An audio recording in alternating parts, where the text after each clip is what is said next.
It's 399 BC, and a jury of 500 Athenian citizens has found the philosopher Socrates guilty of charges of impiety and corrupting the youth. For his crimes, he will be executed by drinking a poisonous beverage made from hemlock, resulting in a muscular paralysis which will incapacitate his lungs, depleting the oxygen supply to his brain and heart. Socrates, by this point over 70 years old, accepts the sentence gracefully, and on his final day, as the poison works its way through his body, asks his disciples to sacrifice a cock to Asclepius, the Greek god of health. They agree, all while striving to accept the death of their beloved mentor and friend with the same fortitude and peace. Plato, one of the supposedly corrupted youth mentioned earlier, could not be there on that day on account of falling ill, but his mind was likely on something far more diseased than his body. See, while ancient Athens is often depicted in middle school textbooks as a glorious bastion of culture, justice, and enlightenment amidst a dark and uncivilized world, that profile picture has been doctored up a little bit, and the reality would have left anyone a bit more hesitant to swipe right. In the face of such an injustice, Plato must have wondered why this was the case. Why had the most important city of the Greek world failed to recognize the wisest and most just of all men when it counted? A change in 30 of the 500 votes would have acquitted Socrates, but how could even one man in that 500 condemn someone who had only ever sought the good of everyone he encountered? Clearly, something was amiss. There were other signs that Athens needed to get its act together, and had been for a long time. The historian Thucydides recounts how after the greco-persian wars some 50-plus years earlier, Athens slowly morphed from a champion of liberty and freedom into the despotic head of the Delian League, effectively the Athenian Empire, all while internally remaining a democracy, mind you. This rubbed the Spartans and their allies the wrong way, leading to the outbreak of the Peloponnesian War, a disastrous conflict lasting 30 years from which Athens would never completely recover. Plato had lived all but the last 5 years of his life up to that point in the context of that war, investing much of his youth into its politics and campaigns.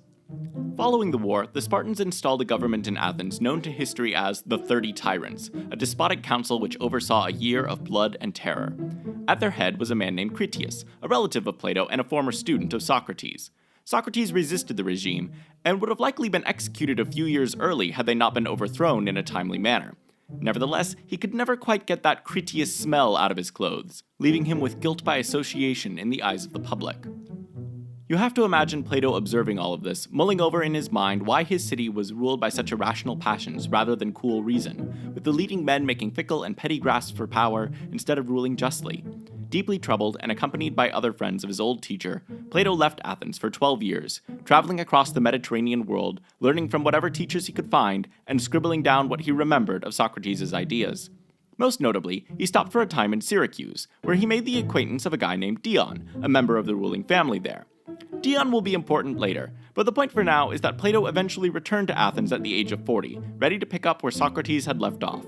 Buying up a parcel of land sacred to Athena, the goddess of wisdom, Plato founded his legendary academy, where he would continue to corrupt the youth, just as his old teacher had, and write what may be the most important work of philosophy in history, the Republic. The Republic touches on several topics in philosophy, but its central theme is a discussion of justice, and if you're attentive, you can pick up early on that Plato is still a bit salty on this question. For one, the book is set in Piraeus, a port town near Athens, which served as a key stronghold for the rebellion against the 30 Tyrants, and it even takes place in the home of one of their victims, Polemarchus. Among the guests is a then famous man named Thrasymachus, whose belief that justice is nothing more than the interest of the stronger is not only eerily similar to that of many Athenians during the Peloponnesian Wars, but is also promptly demolished by the main attraction of the Republic, Socrates himself, the scapegoat of an unjust state. Plato, it seems, wants to communicate that he has every right to be salty about this question, because his own life is so inextricably bound up with the answer.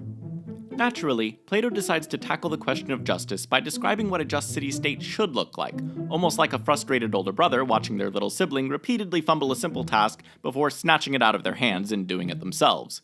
The weird thing, however, at least from our perspective, is that Plato's ideal city looks less like El Dorado and more like 1984. Among the more controversial ideas are that all literature should be heavily censored by the state, children should be taken from their parents and raised by the collective, marriages ought to be arranged along eugenic principles, and the city should be governed not by a set constitution, but by the will of the ruling class. I don't know about you, but if Plato really has dreamed up the perfect society, I think I'll settle for mediocrity. Here's the thing though. Plato's ideas make a lot more sense when you think about the state the way the ancient Greeks did, which was far more intimate than how we do now.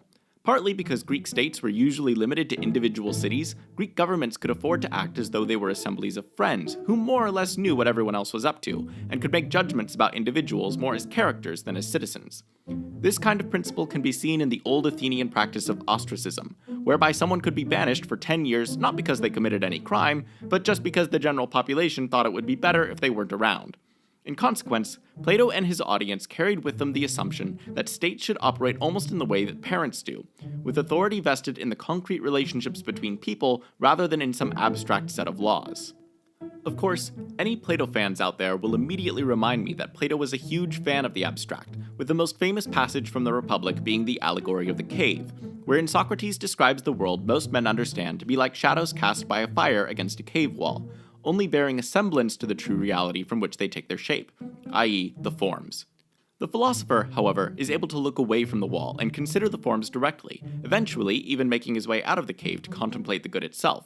But this is only half the battle, because the philosopher's buddies are still stuck in there watching the shadow puppet show like 3-year-olds. Therefore, the philosopher, acting as king, has the responsibility to go back into the cave and drag these man-children out into the real world, which means turning his attention away from the abstract for a while in order to engage the world of concrete particulars. You have to imagine that Plato felt like such a philosopher king when he returned to Athens after a dozen years as a wandering scholar. Practically speaking, he could have remained outside the cave for the remainder of his life, soaking in the sun and advancing in his contemplation of the good. Instead, I think he felt the moral obligation to descend back into the darkness, back into the city that failed and betrayed him, and attempt the task of loosening the bonds that restricted it to its subterranean dwelling. However, Plato knew that undoing the knot sometimes involves tightening the ropes, causing the rescuees discomfort and even pain, and this is why Plato doesn't bind his rulers to laws or any other external authority. They need to have absolute freedom to do whatever is necessary to bring men's souls into harmony, even if that means inflicting apparent evils on those not yet wise enough to see that their sufferings are for their own good. If we go back and look at Plato's ideas from this perspective, that the goal of the state is ultimately to produce balanced and harmonized souls, whatever the cost, a good number of his thoughts start to appear less dictatorial and more parental. It's one thing when states censor literature in order to prevent challenges to their power, but if you've ever prevented a little kid from watching a movie with mature content, you've already put some of Plato's principles into practice. Similarly, while taking children from their parents to be raised by the collective may be too sharply against nature, Plato's intention is not to destroy the family, but to extend it to encompass the entire city equally, imbuing the citizens with a sense of mutual and equitable love for every person. If such an environment could be achieved, Plato reasons, harmony would exist between all people not because it was imposed by the environment, but because the environment nurtured an internal harmony within each person. Being at peace with themselves, they would naturally be at peace with others. Now, if all of this sounds a little hyper-optimistic, that's because it is. And even Socrates acknowledges in the dialogue that even if you could get such a city going, it would still be subject to decay and corruption over time, as people succumb to various desires for honor, wealth, pleasure, and power. Furthermore, it isn't entirely clear from the text whether or not Plato endorsed every policy he put down wholeheartedly. But, as we mentioned before, Plato was never content with being a mere theoretician, bound up as he was with the question of justice, and this is where our old friend Dion comes in. Dion wrote to Plato to inform him that his nephew, Dionysius II, was taking the throne of Syracuse, and that if he came back to Sicily to tutor him, he might have the chance to give the world its first ever philosopher king. Plato was somewhat cynical of his odds of success, but he also felt he had to put his money where his mouth was, and rolled the dice. It was a critical fail.